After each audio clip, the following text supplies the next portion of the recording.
आज मैं आप लोगों के बीच समाधि पर कुछ विशेष चर्चा करने के लिए उपस्थित हुआ हूं। समाधि जीवन का एक आवश्यक और अनिवार्य तत्व है, इसलिए कि यदि जीवन में पूर्णता प्राप्त करना चाहते हैं, यदि जीवन में असीम आनंद की अनुभूतियां प्राप्त करना चाहते हैं, यदि हम जीवन में चाहते हैं कि हम साधनाओं में सफलता प्राप्त करें, यदि हम चाहते हैं कि हम अपने इष्ट के साक्षात दर्शन कर सकें, तो इसके लिए दो तत्वों की विशेष आवश्यकता होती है। एक तो श्रद्धा, और श्रद्धा का तात्पर्य है जो हृदय से चिंतन अनुभव होता है, वह श्रद्धा है। मनुष्य के शरीर को और मनुष्य के मस्तिष्क को दो संवेग विशेष रूप से संचालित करते हैं, पीड़ा यानी बुद्धि, श्रद्धा यानी भाव पक्ष। और बुद्धि अपने आप में कुतर्क पैदा करती है, पथभ्रष्टता देती है, आदमी को नवीन प्रकार के विचार और ऐसे विचार जो उसको रास्ते से हटा सकते हो निरंतर प्रदान करती रहती है। क्यों हुआ, ये कैसे हुआ, ये उचित नहीं है, ये गलत है। जो कुछ भी हम कुतर्क कर सकते हैं वह सब बुद्धि के माध्यम से ही संभव है। यदि मैं प्रश्न करूं कि ईश्वर होता है, तो ईड़ा तुरंत कहती है कि कहां है, मेरे सामने उपस्थित किया जाए। या ईश्वर का अस्तित्व है भी या नहीं, ईश्वर जैसी कोई चीज नहीं होती है, ये सब बकवास है। ये सब ईड़ा की वजह से, ईड़ा संवेग की वजह से या बुद्धि तत्व की वजह से होता है। और दूसरा संवेग भाव तत्व है या श्रद्धा तत्व है। श्रद्धा का तात्पर्य किसी के प्रति असीम अनुकूलता अनुभव करना, अपने आप को पूर्ण रूप से समर्पित कर देना और उसे पूर्णता के साथ प्राप्त कर लेने की क्रिया को श्रद्धा कहते हैं।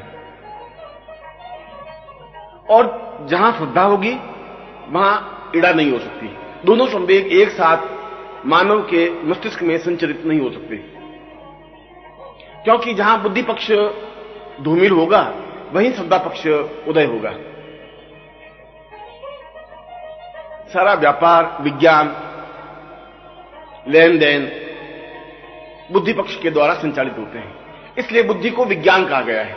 मगर जहां ज्ञान की परिभाषा है, जहां ज्ञान का चिंतन है, जहां शास्त्रों का चिंतन है, जहां अनुभूतियों का चिंतन है, जहां देवताओं के दर्शन है और जहां अखंड आनंद में अपने आप को लीन कर देने की क्रिया है, वह तो श्रद्धा के द्वारा ही संभव है। और जहां श्रद्धा है वहां ईश्वर दर्शन है, ईश्वर चिंतन है, अनुभूतियां हैं, पूर्णता है, सफलता है और असीम आनंद है। इसलिए यह मानव पर निर्भर है कि वह बुद्धि पक्ष को धीरे धीरे धूमिल करता रहे।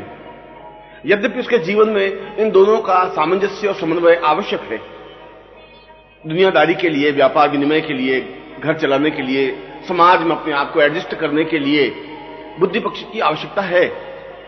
बुद्धि के द्वारा ही विज्ञान में प्रगति हो सकती है। जहां क्यों प्रश्न पैदा होता है वहां पर खोज होती है, शोध होता है, और शोध अपने आप में विज्ञान को जन्म देता है। परंतु बुद्धि पक्ष अपने आप में संपूर्ण मानवता नहीं है, उसका एक भाग है, या मैं कहूं कि जीवन का एक छोटा सा भाग है। छोटा सा भाग इसलिए कह रहा हूं कि बुद्धि केवल जीवन को सुख प्रदान कर सकती है, विज्ञान को उत्पन्न कर सकती है। हेलीकॉप्टर बन सकता है, हवाई जहाज बन सकती है, टेलीफोन बन सकता है, सुख सुविधा के साधन बन सकते हैं। मगर सुख सुविधाओं के साधन से आनंद की अनुभूति हो यह आवश्यक नहीं है। मन में तृप्ति सी हो ऐसा जरूरी नहीं है। मन में तृप्ति तो आध्यात्मिक चिंतन से, आध्यात्मिक विचार से ही संभव है। और यह आध्यात्मिक विचार केवल मात्र श्रद्धा के द्वारा ही संभव हो सकते हैं। इसका तात्पर्य यह हुआ कि यदि मानव के जीवन में एक साथ इड़ा और बुद्धि, या यूं कहूं कि बुद्धि और श्रद्धा का एक साथ समन्वय नहीं हो सकता और दोनों का जीवन में आवश्यकता अनुभव होती है, परंतु जो व्यक्ति अपने जीवन को पूर्णता प्रदान करना चाहते हैं, जो अपने जीवन में श्रेष्ठता प्रदान करना चाहते हैं, जो अपने जीवन में असीम आनंद की अनुभूतियां प्राप्त करना चाहते हैं, उनके लिए यह जरूरी है कि वह इड़ा पक्ष को धीरे धीरे धूमिल करे और अपने श्रद्धा पक्ष को निरंतर अग्रसर करता रहे, बढ़ाता रहे। श्रद्धा पक्ष को बढ़ाने के लिए गुरु, इष्ट देवता, ध्यान, धारणा और वे सारी चिंतन विचार प्रक्रियाएं हैं जिसके माध्यम से हम अपने अंदर उतर सकें, प्रवेश कर सकें। परंतु प्रश्न तो यहां उठता है कि हम बुद्धि पक्ष को धूमिल कैसे करें, हम किस प्रकार से तर्क को न्यून करें, हम किस प्रकार से विचारों को लगाम दें और बिना उनको रोके श्रद्धा पक्ष नहीं वृद्धि हो सकती, श्रद्धा पक्ष नहीं बढ़ सकता है। और इसके लिए आवश्यक और अनिवार्य तत्व है कि हम समाधि के माध्यम से उस बुद्धि पक्ष को धूमिल करें। धूमिल शब्द मैं इसलिए प्रयोग कर रहा हूं कि जहां बुद्धि पक्ष अपने आप में पीछे की ओर खड़ा होगा, वहीं श्रद्धा पक्ष आगे की ओर अग्रसर होगा, और जहां श्रद्धा है वहां सुख है, वहां सौभाग्य है, वहां संतोष है, वहां पूर्ण मानसिक तृप्ति है, वहां किसी प्रकार का तनाव नहीं है, वहां किसी प्रकार का दुख नहीं है, दैन्य नहीं है, अभाव नहीं है, कष्ट नहीं है, पीड़ा नहीं है। एक असीम आनंद की अनुभूतियां हैं और असीम आनंद की अनुभूतियों के लिए यह जरूरी है कि हम तर्क को, हम अपनी बुद्धि को धूमिल करें, पीछे रखें और अपने आप को श्रद्धा के साथ आगे की ओर कदम बढ़ाएं। संसार की सबसे जटिल और कठिन मशीन मानव मस्तिष्क है और यह अपने आप में इतना पेचीदा है कि हर क्षण निरंतर गतिशील रहता है और यह गतिशील रहता है विचारों से, भावनाओं से, प्रक्रियाओं से। ऐसा एक भी क्षण नहीं होता जब दिमाग ने सोचना बंद कर दिया हो या मस्तिष्क में किसी प्रकार का विचार नहीं हो। और जब तक दिमाग में विचार रहेंगे तब तक बुद्धि बराबर पुष्ट होती रहेगी। जब तक दिमाग में विचार पैदा होते रहेंगे तब तक कुतर्क जन्म लेते रहेंगे। जब तक दिमाग में विचार और भावनाएं अग्रसर होती रहेंगी तब तक व्यक्ति कई प्रकार के संदेह, शक अपने सामने खड़े करता रहेगा। इसके लिए जरूरी है कि हम कुछ ऐसा उपाय करें जिसकी वजह से मस्तिष्क को आराम मिल सके, विश्राम मिल सके, कुछ क्षणों के लिए वो कार्य करना कम करे। विज्ञान की परिभाषा के अनुसार मस्तिष्क एक सेकंड में 3 लाख विचारों को जन्म देता है और छोड़ देता है। 3 लाख विचार एक साथ संचलित होते हैं, उनमें से कुछ बिंब वो पकड़ लेता है, कुछ बिंबों को छोड़ देता है। परंतु प्रश्न ये नहीं है कि उसने कितने बिंब पकड़े या कितने विचार छोड़े, प्रश्न यह है कि उस मस्तिष्क पर कितना अधिक बोझ है। 3000 और 3 लाख अगर विचार एक साथ प्रहार करेंगे तो मस्तिष्क अपने आप में कमजोर और कुतर्क बनेगा ही। क्या कोई ऐसी युक्ति नहीं है, क्या कोई ऐसा चिंतन नहीं है, क्या कोई ऐसा तरीका नहीं है जिसके माध्यम से मस्तिष्क पर पड़ने वाले बोझ को हम कम कर सकें? और इसके लिए यह जरूरी है कि हम विचार शून्य मस्तिष्क को तैयार करें। विचार शून्य मस्तिष्क का तात्पर्य है कि हम कोई ऐसी प्रक्रिया अपनाएं जिसकी वजह से मस्तिष्क में कम से कम विचार उत्पन्न हो। जब कम से कम विचार उत्पन्न होगा तब बाहरी संसार से वह कट जाएगा। जब बाहरी संसार से कटेगा तो अपने अंदर प्रवेश करने की क्रिया करेगा, और जहां अंदर प्रवेश करने की क्रिया करेगा वहां उसे इष्ट के दर्शन हो सकेंगे, ब्रह्मांड की अनुभूतियां प्राप्त कर सकेगा और अपने जीवन के असीम आनंद को प्राप्त कर सकेगा। और इन सब के लिए यह जरूरी है कि थॉटलेस माइंड या विचार शून्य मस्तिष्क अनिवार्य रूप से हो। यहां प्रश्न उठता है कि क्या विचार शून्य मस्तिष्क संभव है? क्या कोई ऐसा तरीका है जिससे कि हम विचार शून्य मस्तिष्क को जन्म दे सकें? जीवन में जब तक जागृतावस्था में मनुष्य होता है तब तो सोचता ही रहता है, चलते फिरते, उठते बैठते, लेटते, विश्राम करते, कुछ न कुछ बातें सोचता रहता है, यदि वो चाहे, यदि वो नहीं चाहे। यदि विश्राम के समय लेटा हुआ है तब भी उसको भूतकाल की कई घटनाएं उसके मस्तिष्क में आती रहेंगी, भविष्य की कई योजनाएं उसके मस्तिष्क में बनती रहेगी, कोई न कोई विचार उस पर संक्रमण करता ही रहेगा। परंतु इस प्रकार के विचार संक्रमणता की वजह से वह भली प्रकार से जीवन यापन भी नहीं कर सकता। यहां तक कि वह जब नींद में होता है, जब सारा शरीर शिथिल हो जाता है, उस समय भी विचार बराबर उसके मस्तिष्क में गतिशील होते रहते हैं, जिनको हम स्वप्न कहते हैं। स्वप्न एक प्रकार से विचारों का प्रस्फुटीकरण है, और ऐसा संसार में कोई व्यक्ति है ही नहीं जो स्वप्न नहीं देखता हो। यह अलग बात है उस व्यक्ति को प्रातःकाल उठने पर या जागने पर याद नहीं रहे या स्मरण नहीं आता हो, यह तो उसके मस्तिष्क की कमजोरी या न्यूनता की वजह से है। परंतु जिस समय वह नींद में जाता है उस समय से लगा करके जिस समय वो जागता है उस समय तक बराबर उसे स्वप्न आते ही रहते हैं। और इस बात का यह स्पष्टीकरण है कि मनुष्य जागते हुए भी और नींद लेते हुए भी बराबर विचारों से आक्रांत रहता है, जिसको हमने बुद्धि पक्ष कहा है, जिसको हमने विचार कहा है, जिसको हमने भावनाएं कहा है। परंतु वैज्ञानिकों ने तो इस बात को स्पष्ट किया है और शास्त्रों ने इस बात को स्वीकार किया है कि विचार शून्य मस्तिष्क ही नवीन मानव का निर्माण करता है। एक अगर हमें नवीन मनुष्य की उत्पत्ति करनी है, अगर हमें नवीन मनुष्य को इस पृथ्वी पर उतारना है, तो यह जरूरी है कि हम विचार शून्य मस्तिष्क बनाएं, अपने मस्तिष्क को विश्राम दें, हम उस पर कम से कम बोझ डालें। एक सेकंड में 3 लाख जो विचार संक्रमण करते हैं उसकी अपेक्षा 1 लाख विचारों को आने दें, फिर 50,000 विचारों को आने दें, फिर 1,000 विचारों को आने दें, और धीरे धीरे न्यून करते करते ऐसी स्टेज पर, ऐसी स्थिति पर आ जाएं कि मस्तिष्क में किसी प्रकार का कोई विचार नहीं हो, कोई भावना नहीं हो, कोई तरंग नहीं हो, कोई लहर नहीं हो। और ऐसा नहीं होने पर मस्तिष्क विचार शून्य सा बनेगा। यह विचार शून्य मस्तिष्क अपने आप में महापुरुष की संज्ञा है, श्रेष्ठता की संज्ञा है।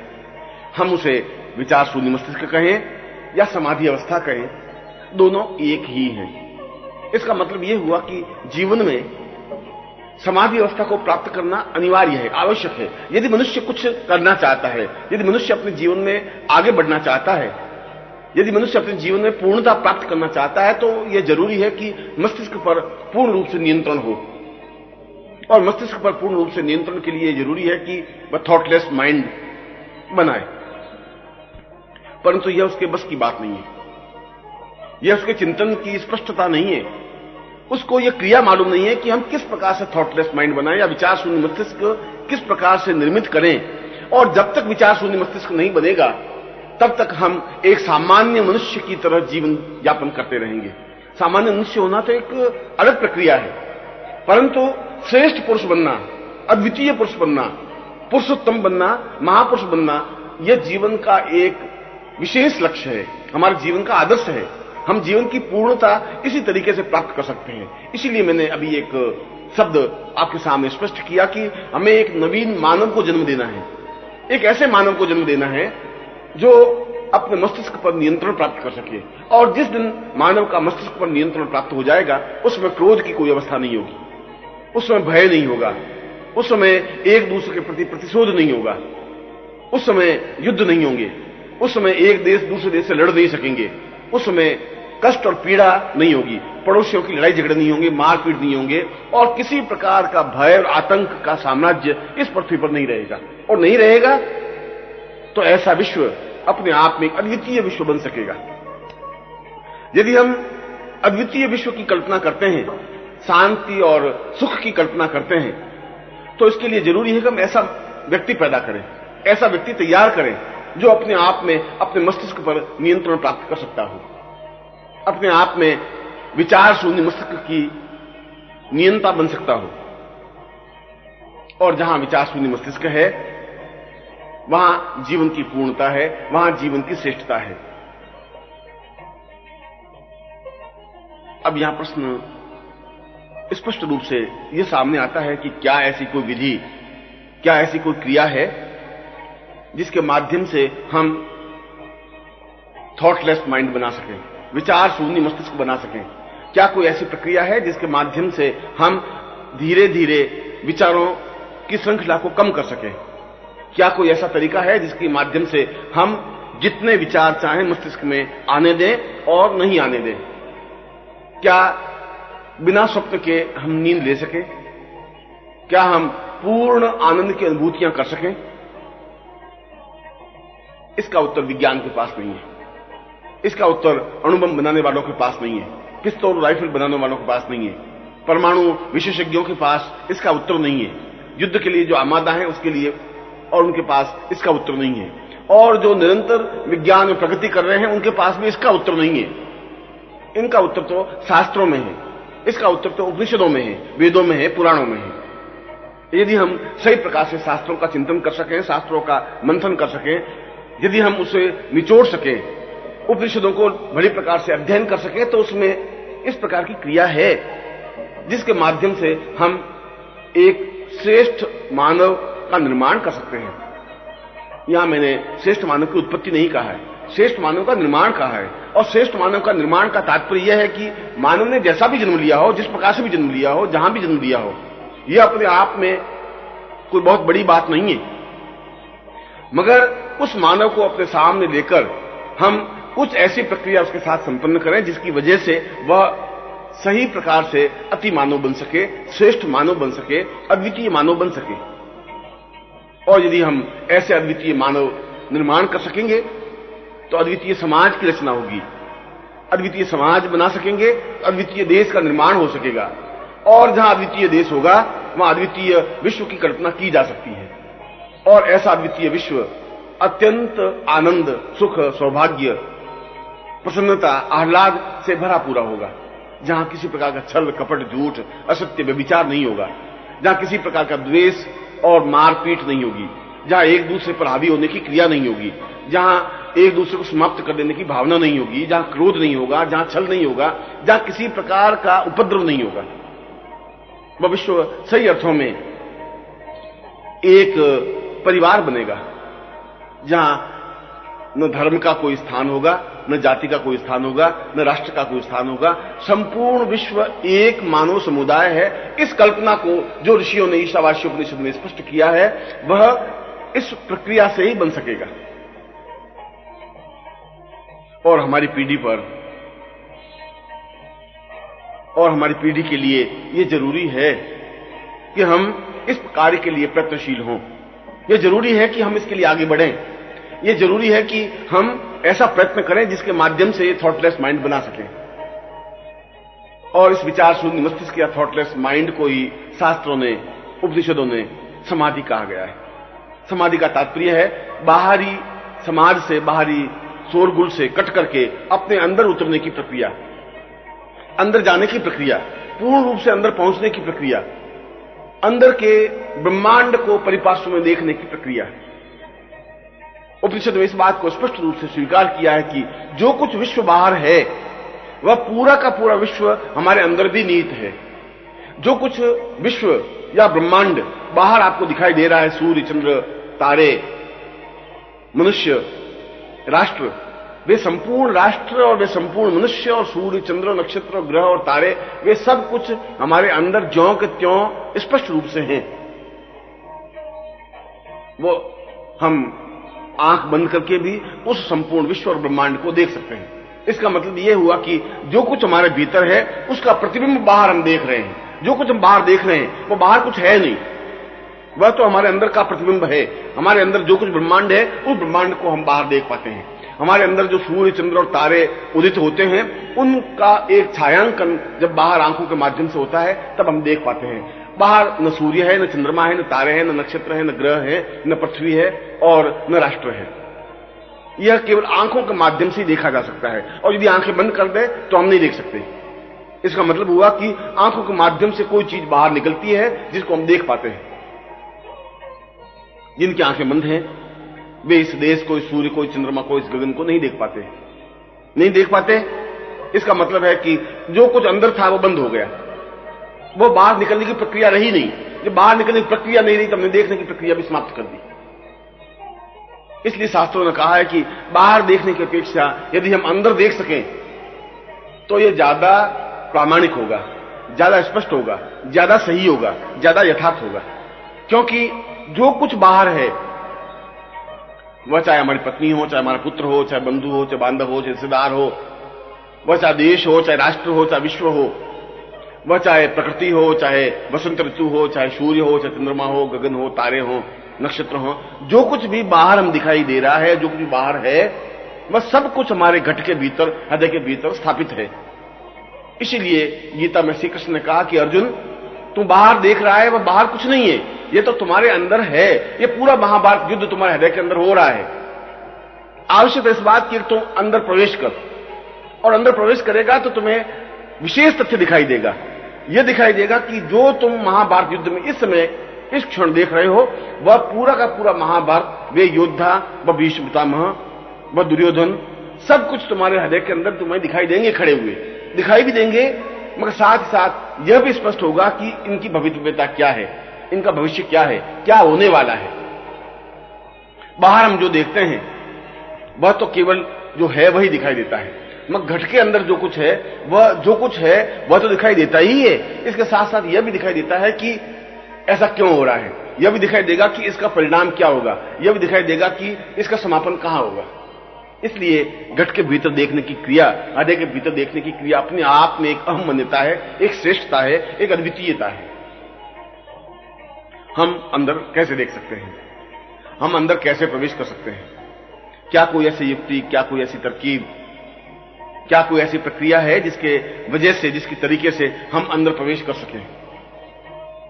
इस अंदर प्रवेश करने की क्रिया को समाधि कहा गया है, और इसके 7 चरण हैं, 7 बिंदु हैं, 7 तथ्य हैं। उन 7 तथ्यों पर चलकर हम अंदर प्रवेश कर सकते हैं।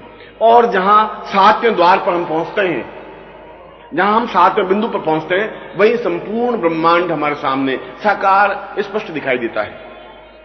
इसलिए यह जरूरी है कि हम एक एक द्वार से अंदर प्रवेश करते जाएं, हम अंदर देखते रहें। इस अंदर जाने की प्रक्रिया को समाधि कहा गया है। इसलिए समाधि का तात्पर्य आंख बंद कर देने को समाधि नहीं कहते हैं। समाधि का तात्पर्य बिल्कुल निश्चल भाव से बैठे रहने की क्रिया को समाधि नहीं कहते हैं। समाधि का तात्पर्य है कि हम बाहरी संसार से कट करके अंदर एक एक द्वार पर अंदर की ओर जाएं और उस 7वें द्वार तक पहुंचे, उस 7वें लोक तक पहुंचते हैं, उस 7वें बिंदु तक पहुंचे जहां पर अखंड आनंद है, जहां पर ब्रह्मांड अपने आप में पूरे पार्श्व में फैला हुआ है। जो कुछ हम बाहर देख रहे हैं वह सब कुछ हम अंदर देख सकें। और बाहर देखने की प्रक्रिया तो एक छोटी सी प्रक्रिया है। हमारी आंख जितनी दूरी तक देखती है उतनी दूरी तक ही देख सकती है। अच्छे से अच्छे और श्रेष्ठ से श्रेष्ठ आदमी की आंख 500 फीट से ज्यादा दूरी तक नहीं देख सकती। इसका मतलब हुआ कि 1 मील दूर बैठी कोई घटना को हम नहीं देख पा रहे हैं। 5 मील दूर कोई घटना घटित हो रही है तो हम देख नहीं पा रहे हैं, और जब वो नहीं देख पा रहे हैं तो पूरे ब्रह्मांड में क्या क्या घटनाएं घटित होती हैं देखने का सवाल ही नहीं पैदा होता। इसलिए आंखें हमारा बहुत ज्यादा साथ नहीं देती। मगर यदि हम अपने अंदर प्रवेश करके उस पूरे ब्रह्मांड को देखें तो एक ही दृष्टि में हम पूरे ब्रह्मांड को एक साथ देख सकते हैं। उदाहरण के लिए, जिस प्रकार से यहां बैठे बैठे संपूर्ण भारतवर्ष को हमारी आंखें नहीं देख सकती, मगर यदि भारतवर्ष को एक कागज पर एक नक्शे के रूप में उतारें और यह स्पष्ट करें कि यह राजस्थान है, यह कश्मीर है, यह मध्य प्रदेश है, यह उत्तर प्रदेश है, तो हमारी आंखें उस पूरे भारतवर्ष को एक साथ देख सकेगी।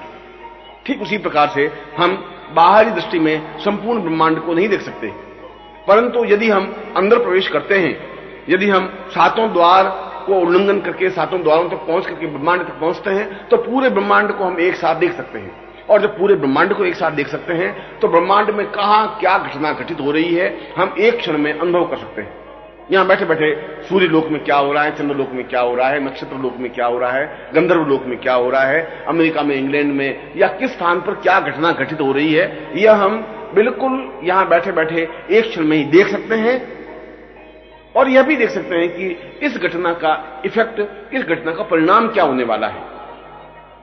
अंदर के उस ब्रह्मांड को देखने से यह सबसे बड़ा लाभ है कि जहां उसको संपूर्णता के साथ देखा जा सकता है, वहां इसके परिणामों के बारे में भी निर्णय लिया जा सकता है। अपने सामने बिल्कुल स्पष्ट साकार हो जाएगा कि यह आगे जाके घटना इस रूप में खड़ी होगी, और यदि वह घटना प्रतिकूल है तो उसमें हस्तक्षेप करके उसको अनुकूल बनाया जा सकता है। इसीलिए अंदर प्रवेश करके उस पूर्णता के साथ देख लेने की प्रक्रिया को जीवन का सर्वोच्च उपाय बताया गया है। इसीलिए समाधि को जीवन का पूर्ण हेतु, पूर्ण चिंतन, पूर्ण विचारधारा स्पष्ट की गई है। जो सही अर्थों में मानव है, जो सही अर्थों में जीवन की कल्पना करते हैं, जो सही अर्थों में यह समझने का चिंतन करते हैं कि मुझे अपने जीवन में उस पूर्णता को प्राप्त करना है जो हमारे पूर्वजों ने, ऋषियों ने प्राप्त किया, जो त्रिकालदर्शी कहलाए। और त्रिकालदर्शी का मतलब है वर्तमान को, भूतकाल को, भविष्यकाल को, तीनों कालों को एक साथ देखने की प्रक्रिया। उनके पास ऐसी कोई साधना नहीं थी, उनके पास ऐसा कोई विचार सागर नहीं था, वह तो केवल अपने अंदर उतरने की प्रक्रिया थी। और अंदर उतर करके एक द्वार, दूसरा, तीसरा, चौथा, पांचवा, छठा और सातवें द्वार पर पहुंच करके उस संपूर्ण ब्रह्मांड को एक साथ देने की क्रिया थी। और जब एक साथ देखने की क्रिया उनके पास होती थी तो वर्तमान को देख पाते थे। जब वर्तमान को देख पाते थे तो इसका भूत उसके सामने बिल्कुल साकार स्पष्ट होता था। यह मालूम पड़ सकता था कि भूतकाल में क्या घटना घटी है, कैसी घटना घटी है, और उसका भविष्यकाल भी उसके सामने साकार होता था कि भविष्य में यह घटना किस प्रकार का मोड़ लेगी या इस घटना का इफेक्ट, परिणाम, प्रभाव क्या होगा। यह हमारे लिए अत्यंत जरूरी है। वर्तमान जीवन के दुखों को समझने के लिए जरूरी है कि हम अपने पिछले जीवन को देखें, पिछले जीवन को अनुभव करें कि क्या तरीके हैं, कौन से कारण हैं जिसकी वजह से हम जीवन में दुख और परेशानियां भोग रहे हैं। हजारों रुपए खर्च करने के बाद भी स्वस्थ नहीं हो पा रहे हैं, परिश्रम करने के बाद भी संपन्न नहीं हो पा रहे हैं। जीवन में अभाव है, पीड़ा है, बाधा है, कष्ट है, चिंताएं हैं, तनाव है, सब कुछ होते हुए भी जीवन में जो आनंद नहीं है, इसका हेतु, इसका कारण क्या है। हम किसी वृक्ष को या वृक्ष के पत्तियों को क्यों सूख रही है, डालियां क्यों सूख रही हैं, इसको समझने के लिए यह जरूरी है कि हम जड़ तक पहुंचे। कहीं ऐसा तो नहीं है कि जड़ में दीमक लग गई हो और जड़ कट रही हो, ऐसा तो नहीं है कि जड़ सूख रही हो, ऐसा तो नहीं है कि जड़ में किसी प्रकार का रोग पैदा हो गया हो। जड़ तक पहुंचेंगे तो हम उन वृक्ष की शाखाओं को, वृक्ष को देख पाएंगे। इसीलिए इस वर्तमान जीवन को समझने के लिए हमारा गत जीवन और पूर्व जीवन भी समझना जरूरी हो जाता है, और यह समाधि के द्वारा ही संभव है। अब मैं समाधि के उन 7 बिंदुओं को आपके सामने स्पष्ट कर रहा हूं।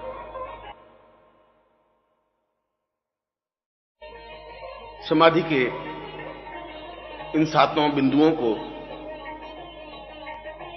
मैं स्पष्ट कर रहा हूं, जिसके माध्यम से हम थॉटलेस माइंड या विचार शून्य मस्तिष्क या ब्रह्मांड दर्शन प्रक्रिया को स्पष्ट कर सकेंगे। इसके लिए पहला द्वार पूरक प्रक्रिया है। पूरक का मतलब है कि हम अंदर पहुंचने के लिए हमारे पास श्वास के अलावा और कोई रास्ता नहीं है। श्वास के माध्यम से ही हम अंदर पहुंच सकते हैं। बिना वायु के, बिना श्वास के हम जीवित रहने की कल्पना नहीं कर सकते। पूरक का तात्पर्य है हम अंदर वायु के साथ प्रवेश करें, क्योंकि वायु या प्राणवायु या श्वास प्रक्रिया सीधे हृदय स्थल पर और हृदय स्थल से होता हुआ नाभि स्थल पर पहुंचकर उसको हस्तक्षेप करता है, उसको प्रहार करता है। पूर्व का तात्पर्य है कि हम पूर्ण रूप से सांस को अंदर लेने की क्रिया संपन्न करें। एक सामान्य मनुष्य को सांस लेने की क्रिया का ज्ञान नहीं है। वह उथली सांस लेता है। वह जो सांस लेता है वह केवल गले तक ही जा पाती है। श्वास लेने की प्रक्रिया का तात्पर्य है कि जो हम श्वास ले वह नाभि स्थल तक पहुंचे, नाभि स्पंदित हो। यदि आपने 2 महीने के बच्चे को नींद में सोते हुए देखा हो तो आपको लगेगा कि जो सांस ले रहा है तो नाभि उसकी बराबर स्पंदित होती रहती है, धड़कती रहती है।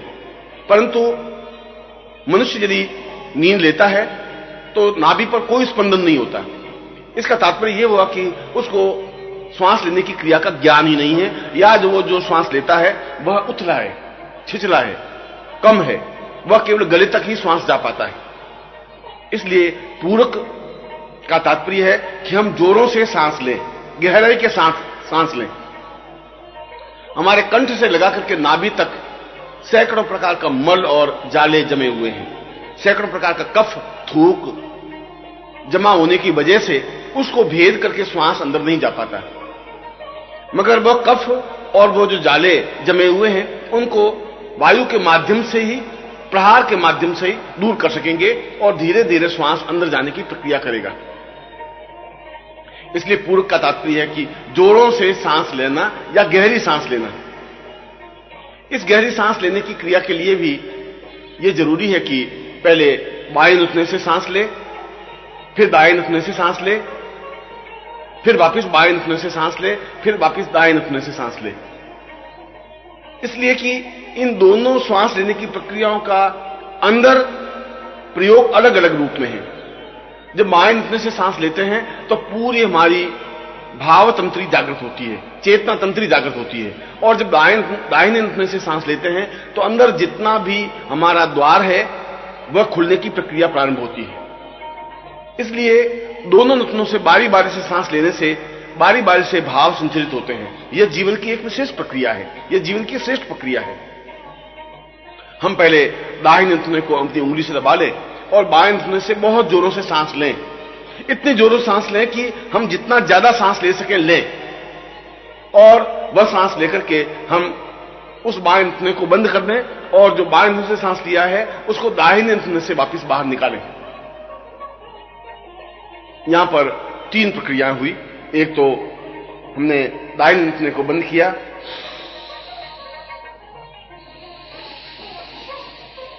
ये हमने बाएं नथुने से सांस लिया और बाएं नथुने से ही श्वास को वापस बाहर निकाला। दूसरी बार में बाएं नथुना हम अंगूठे से बंद करेंगे और दाहिने नथुने से सांस लेंगे और दाहिने नथुने से ही श्वास को बाहर निकालेंगे। बस श्वास बहुत गहराई के साथ लेंगे।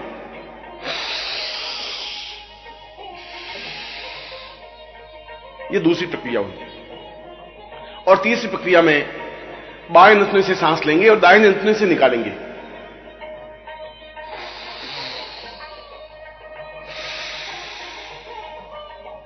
चौथी प्रक्रिया में दाहिने नथुने से सांस लेंगे और बाएं नथुने से बाहर निकालेंगे।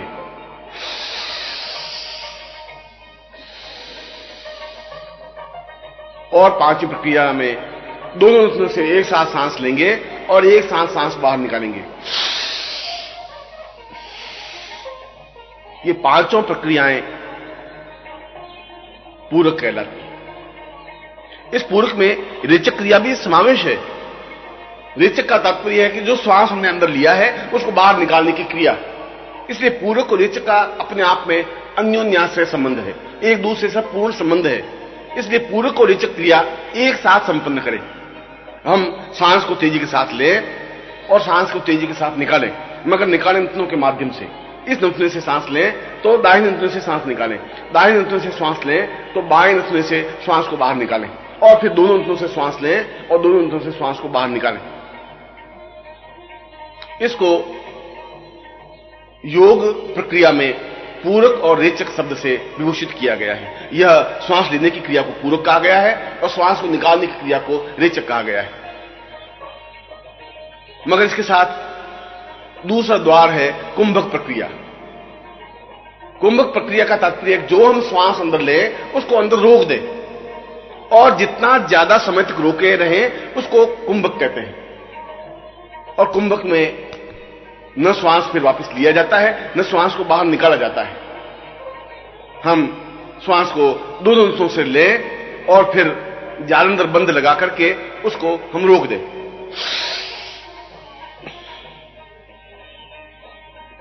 जालंधर बंद का तात्पर्य है इस हिचकी को इस गले की ठुड्डी पर रोक दे। जब गले की ठुड्डी पर रोकेंगे तो अंदर का श्वास बाहर निकलने की क्रिया संपन्न नहीं कर सकेगा और अंदर का श्वास अंदर बना रहेगा। जब अंदर का श्वास अंदर बना रहता है तो वह अंदर बहुत तेजी से प्रक्रिया करता है, बहुत तेजी से घूमता है। वह घूमता है तो अंदर जितने भी गंदगी है, जितने भी जाले हैं, जितने भी द्वार बंद हैं, उन द्वारों पर जोरों से प्रहार होता है। जैसा कि मैंने कहा कि 7वें द्वार तक पहुंचना है तो दूसरे द्वार पर प्रहार करने की क्रिया इस पूरक के माध्यम से ही संभव है, इस कुंभक के माध्यम से ही संभव है। और कुंभक प्रक्रिया जितनी ज्यादा समय तक की जाए उतनी जरूरी है। इसलिए श्वास को बाहर जल्दी निकालने की क्रिया नहीं करें। और जब हम कुंभक करेंगे तो दो घटनाएं घटेंगी। एक तो हमारा चेहरा पूर्ण रूप से लाल सुर्ख हो जाएगा, इसलिए कि हम श्वास बाहर निकाल नहीं रहे हैं और अंदर पूरी एक वेग, एक आग, एक चिंगारी पैदा हो रही है। और धीरे धीरे दूसरी क्रिया यह होगी कि हमारा पेट फूलने लगेगा। और पेट फूलने का तात्पर्य है हमारी नाड़ियों में एक तेजी से कार्य करने लगेगी, तेजी से स्पंदन होने लगेगा और नाड़ियों में जो गतिशीलता आनी चाहिए वो आएगी। और नाड़ियों में गतिशील आने का तात्पर्य है कि दूसरे द्वार को हम खोल सकेंगे। जैसे कि मैं आपके सामने कुंभक कर रहा हूं,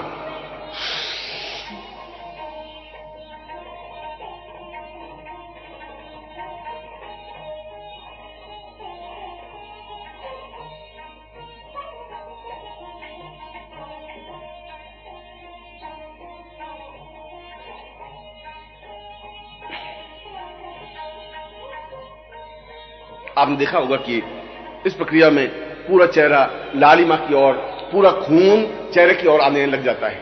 ऐसा लग जाता है कि चेहरा लाल होने लगा है। लाल होने का तात्पर्य है कि हमारी सारी शरीर की नाड़ियां कार्य करने लग जाती हैं और वे कार्य करने की साथ साथ अंदर जो कुंभक होता है, अंदर जो श्वास होता है, वह अपने आप में फैलता है, क्योंकि अंदर जठराग्नि है। उस अग्नि का उस वायु से जब संबंध स्थापन होता है तो वायु और फैलती है और वह फैल करके पेट को फुला देती है। और पेट को फुलाने का तात्पर्य है अंदर जितने भी रोग हैं वह समाप्त होने की प्रक्रिया। पेट को फुलाने का तात्पर्य है अंदर नाड़ियों में जो गतिशीलता नहीं है वह गतिशील होने की प्रक्रिया। समाधि का तीसरा चरण या तीसरा द्वार भस्त्रिका है। भस्त्रिका का तात्पर्य है कि अभी तक तो हमने पूरक और रेचक और कुंभक किया। श्वास को अंदर लिया, श्वास को बाहर निकाला, यह पूरक और रेचक हुआ। और फिर श्वास को अंदर रोकने की प्रक्रिया की, यह कुंभक हुआ। परंतु यह तो धीरे धीरे श्वास लेने की प्रक्रिया हुई। धीरे धीरे श्वास लेने से अंदर जितनी गंदगी है, जितना मैल है, अंदर जितने द्वार हैं, वे एक साथ नहीं खुल पाते। उसके लिए पूरा फोर्स जरूरी है, पूरा धक्का जरूरी है, पूरी तेजी जरूरी है। इस पूरी तेजी के साथ श्वास लेने की क्रिया को भस्त्रिका कहा जाता है। भस्त्रिका का तात्पर्य है हम बहुत तेजी के साथ सांस लें, इतनी तेजी के साथ सांस लें कि जितनी ताकत है, जितना फोर्स है, जितनी क्षमता है, और फिर उसी तेजी के साथ श्वास को बाहर निकाल दें। इसके लिए 1 मिनट में कम से कम 60 बार भस्त्रिका होनी आवश्यक है। यद्यपि यह जरूरी नहीं है कि प्रारंभ में ही आप इतनी तेजी के साथ भस्त्रिका कर सकेंगे या तेजी के साथ श्वास ले सकेंगे, परंतु यदि हम प्रयत्न करें तो हम उतनी तेजी के साथ श्वास को ले सकेंगे। और यह तेजी के साथ सांस लेने की प्रक्रिया अपने आप में तीसरा द्वार जागरण होने की क्रिया है। और जब तीसरा द्वार खुलेगा तो अपने आप में चेतना बनेगी, अपने आप मस्तिष्क में विचार कम आने लगेंगे। अपने आप, जो मैंने कहा कि 1 मिनट में 3 लाख विचार आते हैं, वे 3 लाख विचार कम होकर के केवल 1 लाख विचार तक रह जाएंगे। मस्तिष्क पर बोझ कम पड़ेगा और जब मस्तिष्क पर बोझ कम पड़ेगा तो विचार शून्य मस्तिष्क बनने की क्रिया प्रारंभ होगी। जब मस्तिष्क पर बोझ कम पड़ेगा तो हम ज्यादा विश्राम कर सकेंगे। इसीलिए इस भस्त्रिका की प्रयोग या इस भस्त्रिका का परिणाम हमारे जीवन में अत्यंत अनिवार्य है और प्रत्येक साधक को प्रातःकाल उठकर जहां पूरक, रेचक और कुंभक करे वहां भस्त्रिका का प्रयोग करे ही, और कम से कम 5 से 7 मिनट करे। मैंने 5 और 7 मिनट के लिए कहा है, इसका मतलब हुआ कि 1 सेकंड में 1 भस्त्रिका। 1 मिनट में अगर 60 भस्त्रिकाएं करनी हो तो फिर हमें पूरे 1 सेकंड में 1 बार भस्त्रिका करनी होगी। तेजी के साथ सांस लेना होगा, तेजी के साथ सांस छोड़ना होगा। मैं आपके सामने भस्त्रिका का एक उदाहरण सामने रख रहा हूं। और जैसा कि मैंने बताया कि भस्त्रिका के लिए आप सुखासन में बैठ सकते हैं। आपके दोनों हाथ अपने घुटनों पर हों, या यदि आप ऐसा नहीं बैठ सकें तो वीरासन में भी बैठ सकते हैं। मगर वीरासन में बैठना आपके लिए ज्यादा उचित और अनुकूल रहेगा।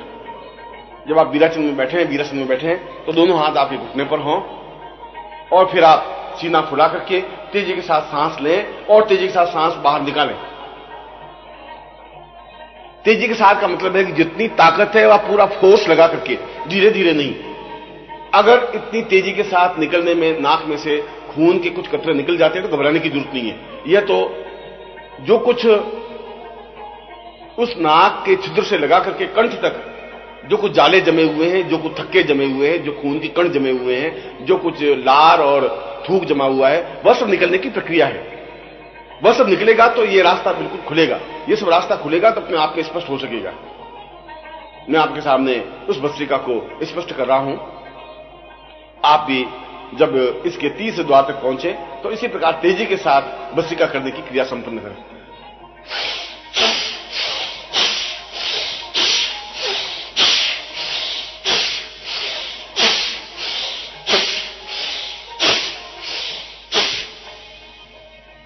हम देखा होगा कि यह निरंतर आवाज होने की प्रक्रिया होनी चाहिए।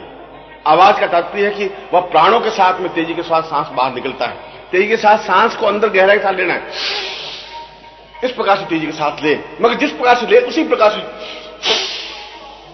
उसमें पूरा ताकत, पूरा फोर्स सांस निकालने की क्रिया पर है, पूरा फोर्स सांस देने की क्रिया पर है।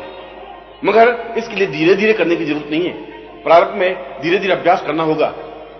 प्रारंभ में ऐसा हो सकता है, मगर जब आपका अभ्यास हो जाए तब आप उस प्रक्रिया के करें जहां 1 मिनट में 60 बार भस्त्रिका होती है।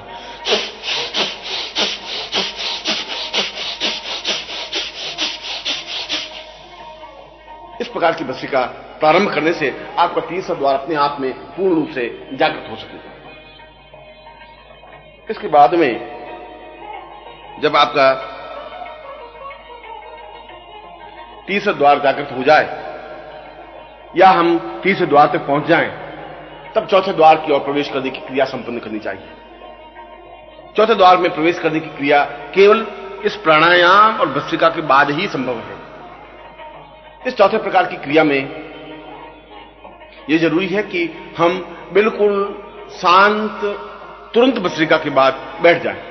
जो ही भस्त्रिका समाप्त करें उसमें किसी प्रकार का विलंब नहीं हो। जब हम भस्त्रिका समाप्त कर दें, संपन्न कर लें, चाहे हम 1 मिनट करें या 5 मिनट करें या 7 मिनट करें, एक स्वस्थ व्यक्ति 5 या 7 मिनट से ज्यादा भस्त्रिका नहीं कर सकता। यदि अभ्यास जब योगी करते हैं तो 7, 8, 10, 15 मिनट भी कर सकते हैं, मगर इस प्रक्रिया में पूरा शरीर गर्म हो जाता है। तेजी के साथ लावे की तरह, लाल स्वरूप अंगारे की तरह हो जाता है। शरीर की सारी नाड़ियां अपने आप में गतिशील हो जाती हैं। मस्तिष्क में खून का प्रवाह तेजी के साथ होने लग जाता है और सारा शरीर अपने आप में हल्का हो जाता है। और ठीक जो ही भस्त्रिका समाप्त की उसके बाद सुखासन में बैठ करके, जिस प्रकार से मैं बैठा हूं उसी प्रकार से बैठ करके पूर्ण रूप से शांत हो जाए। ऐसा लगे कि जैसे किसी प्रकार की शरीर में हलचल नहीं हो, शरीर में किसी प्रकार का उद्वेग नहीं हो, आंदोलन नहीं हो। भस्त्रिका समाप्त करते ही आंख मूंद करके 5 मिनट तक बिल्कुल निश्चल निष्कंप भाव से बैठे रहने की क्रिया को यह चौथे द्वार की जागरण अवस्था कहा जाता है, जिसको ध्यान कहा गया है। मैं भस्त्रिका समाप्त करते ही आंख बंद हो जाती है, मस्तिष्क स्थिर हो जाता है और किसी प्रकार का हलचल, आंदोलन या गति शरीर में नहीं रह पाती। जैसे कि मैंने इस भस्त्रिका को संपन्न किया और उसके बाद में ध्यान प्रक्रिया में आंख बंद करके बैठ गए।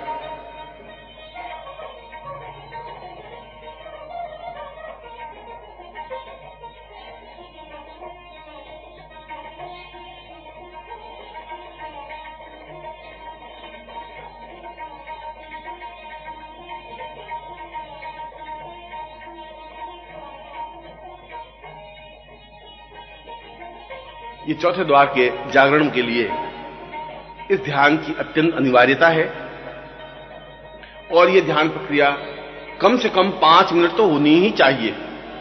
ज्यादा से ज्यादा 10 या 15 मिनट का अभ्यास बढ़ाना चाहिए।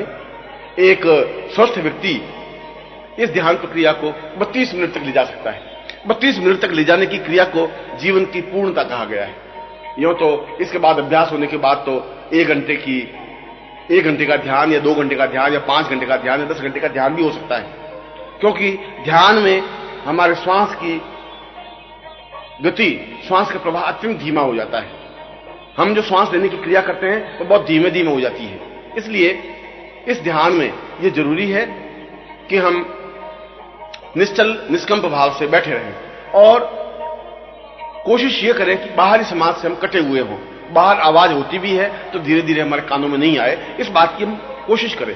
यद्यपि प्रारंभ में बाहर जो बर्तन भी आवाज होगी तो बर्तन की आवाज कानों में आएगी। यदि कोई बच्चा चिल्लाएगा तो उसकी चिल्लाहट भी हमारे कानों में आएगी। मगर यदि आप 10 मिनट का ध्यान करने की क्रिया में आ जाते हैं और 10 मिनट के ध्यान के बाद में 11वें 12वें या 15 मिनट में ध्यान में जाते हैं तो धीरे धीरे आप बाहर ही आवाज बंद हो जाएगी। बाहर यदि आवाज हो भी रही है तो आपके कानों में आएगी मगर आपके शरीर को किसी प्रकार की गति नहीं देगी। यह अपने आप में ध्यान की प्रक्रिया है। ध्यान की प्रक्रिया का मतलब आंख बंद कर देना नहीं है। ध्यान की प्रक्रिया का मतलब है कि जब आप धीरे धीरे अंदर उतरने की क्रिया करते हैं तो बाहरी शरीर से आपका संपर्क कट जाता है। बाहरी शरीर अपने आप के व्यर्थ हो जाता है। बाहर जो आवाज है, समाज का शोरगुल है, वो अपने आप में तुम्हारे शरीर को स्पंदित नहीं कर पाता है। अगर नहीं कर पाता है इसका मतलब है कि आप दूसरे तीसरे या चौथे द्वार तक पहुंच गए। यह चौथे द्वार तक पहुंचने की क्रिया अपने आप में ध्यान के माध्यम से ही जरूरी है, ध्यान के माध्यम से ही संभव है। ध्यान प्रक्रिया से कई लाभ हैं। एक तो यह विचार शून्य मस्तिष्क तेजी के साथ अग्रसर करता है। बहुत तेजी के साथ हम विचार शून्य मस्तिष्क बना सकते हैं। जो 1 मिनट में 3 लाख विचार आपके मस्तिष्क में आते थे, जब आप ध्यान प्रक्रिया में आते हैं तो केवल 3000 विचार रह जाते हैं। इसका मतलब है कि हमने 100 गुना ज्यादा कम कर दिया। उस मस्तिष्क को ज्यादा हमने विश्राम दिया, मस्तिष्क ज्यादा स्थिर हुआ और फिर हम अंदर जाने की प्रक्रिया जब प्रारंभ करते हैं तो अपने आप में विचित्र और अलौकिक दृश्य हमें दिखाई देने लग जाते हैं। ऐसा लगता है कि ध्यान में हमें लगेगा कि हिमालय पहाड़ है और कंदराएं हैं, गुफाएं हैं, आप उसमें बैठे हैं और समाधि में रत हैं। आप ऐसा भी देख सकें कि आप कहीं तालाब पे नहा रहे हैं, या उस ध्यान में ऐसा भी देख सकते हैं कि आप किसी की चक्कू मार के हत्या कर रहे हैं, या आप लूट मार कर रहे हैं, या झूठ बोल रहे हैं, या व्यापार कर रहे हैं। जो कुछ भी आप दृश्य देख रहे हैं वे आपके गत जीवन के दृश्य हैं। इसका मतलब है कि आप पूर्व जीवन में कहां थे और किस प्रकार के थे, यह सब अनुभूतियां चौथे द्वार के प्रवेश के बाद में स्पष्ट हो जाती हैं। चौथे द्वार में जब प्रवेश करते हैं, जब ध्यान प्रक्रिया हम जाते हैं तो हमें मालूम पड़ जाता है कि हम पूर्व जीवन में कहां थे, किस प्रकार के थे। और यदि हम और गहराई में जाते हैं तो हमें यह भी मालूम पड़ जाएगा कि हम किस शहर में हमारा पूर्व जीवन था। हम पूर्व जीवन में व्यापारी थे या नौकरी पेशा थे, या साधु थे या सन्यासी थे, या योगी थे या दुष्ट थे या भले आदमी थे, और हमारी मृत्यु किस प्रकार से हुई, क्यों हुई, कहां हुई, कब हुई। ये सारी पूर्व जीवन को देखने की क्रिया चौथे उस द्वार को दस्तक देने से, चौथे द्वार को खोलने से अपने आप में स्पष्ट हो जाती है। जब ध्यान लगाने की प्रक्रिया 32 मिनट की हो जाए, जब हम अकंप और अविचलित भाव से 32 मिनट तक बैठे रहने की क्रिया संपन्न कर सकें तो समझना चाहिए कि ध्यान प्रक्रिया का एक चरण पूरा हुआ। फिर हम 5वें द्वार तक या 5 बिंदु तक पहुंचते हैं। और 5वें बिंदु तक पहुंचने के लिए यह जरूरी है कि हम ध्यान में जिस अवस्था में हैं वहां हम चेतनावस्था में हैं, वहां हम निष्क्रिय नहीं है। हमारा मस्तिष्क बिल्कुल हमारे ध्यान के साथ में है। और जब साथ में है तो अभी तक तो जो कुछ दृश्य आ रहे हैं केवल वही देख रहे हैं। हमारे पास में कोई गति नहीं है, हमें इसका कोई ज्ञान नहीं है कि हम कौन से दृश्य देखें और कौन से दृश्य नहीं देखें।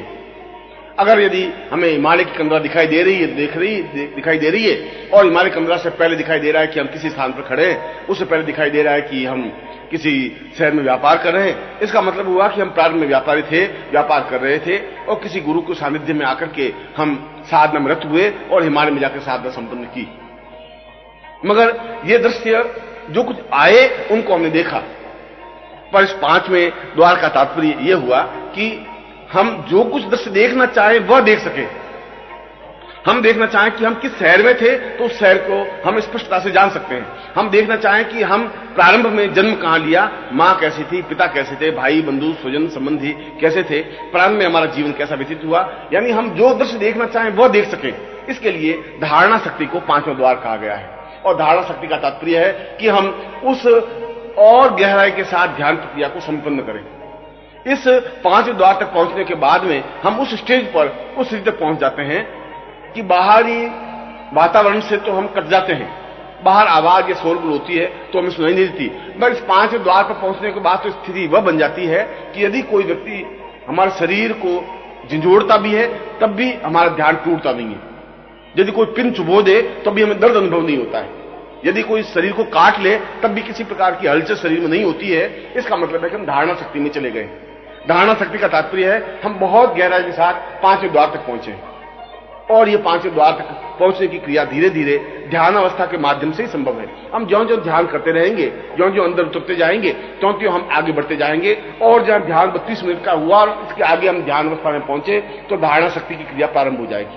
और जब धारणा शक्ति की क्रिया प्रारंभ होगी तो हमारा चिंतन बनेगा कि हम ब्रह्मांड में जो कुछ देखना चाहें देख सकेंगे, वर्तमान को जो देखना चाहें वह देख सकेंगे। हम वर्तमान में अमेरिका इंग्लैंड में क्या हो रहा है उसको देख सकते हैं। और इसके बाद छठा सूत्र है पूर्ण रूप से चिंतन। यह पूर्ण रूप से चिंतन अपने इष्ट के प्रति पूर्ण समर्पण भाव है। हम इस लोक से अन्य लोकों में प्रवेश करने की क्रिया संपन्न कर सकते हैं, सूर्य लोक, चंद्र लोक, नक्षत्र लोक, ग्रह लोक। और यहीं पर आपको पूर्ण रूप से गुरु का सानिध्यता, सामीप्यता प्राप्त होती है। यहीं पर आपको गुरु स्पष्ट रूप से, जो गुरु अपने आप में पूर्ण चैतन्य है, जो गुरु अपने आप में निर्विकार है, निर्विकल्प है, जिस गुरु को हमने ज्ञान का एक अथाह समुद्र कहा है, वहां यह छठे द्वार पर आपको मिलेगा। वह गुरु नहीं जो सांसारिक है, वह गुरु जो ज्ञान चेतना है, जो दीप है, जो एक दीप शिखा है, जो ज्ञान का एक अखंड प्रवाह है। उस ज्ञान के अखंड प्रवाह को जब हम सामीप्यता अनुभव करते हैं, उसी गहराई में जाते हुए, तो समस्त शास्त्र, वेद, पुराण अपने आप हमारे जीवन में कंठस्थ हो जाते हैं, अपने आप हमारे सामने साकार हो जाते हैं। हमें किसी प्रकार का ज्ञान और चिंतन लेने की क्रिया नहीं करनी पड़ती। ये अपने आप में एक अद्वितीय स्थिति है कि सारा वेद, पुराण, उपनिषद अपने आप हमारे सामने साकार हो जाते हैं। वशिष्ठ, विश्वामित्र अपने आप में स्पष्ट रूप से दिखाई देने लग जाते हैं। हम एक प्रकार से देखने की क्रिया संपन्न कर लेते हैं। छठे द्वार पर दस्तक देने से ही हम सिद्धाश्रम में प्रवेश कर पाते हैं, या सिद्धाश्रम को अपनी आंखों से देख पाते हैं, या इस शरीर से सिद्धाश्रम तक पहुंच सकते हैं। और सातवें द्वार को समाधि कहा गया है। समाधि का तात्पर्य है अखंड निर्विकल्प लीनता, अपने स्व को ईश्वर में पूर्ण रूप से विसर्जित कर देना, अपने आप को पूर्ण ब्रह्म बना देना, अपने आप को पूर्ण ब्रह्म में लीन कर देना, या जहां कहा अहम ब्रह्मास्मि, उस अहम ब्रह्मास्मि की क्रिया को यह सातवें द्वार कहा गया है। इसीलिए यह पहले द्वार से लगा करके सातवें द्वार तक की क्रिया को समाधि अवस्था कहा गया है। और इन सातों द्वारों को प्राप्त करने से ही हम अपने जीवन में उस पूर्णता को, उस अखंड आनंद को अनुभूत कर सकते हैं, जहां हम सिद्धाश्रम में प्रवेश कर सकते हैं, और जहां हम पूर्ण रूप से अपने जीवन को अहम ब्रह्मास्मि रूप में भूषित करके स्वयं सही शब्दों में ब्रह्म बन सकते हैं। मैं आपको आशीर्वाद देता हूं कि आप इन सातों द्वारों के माध्यम से पूर्ण समाधि अवस्था में पहुंच सके और ब्रह्म बन सके, ऐसा ही आपको आशीर्वाद दे रहा है।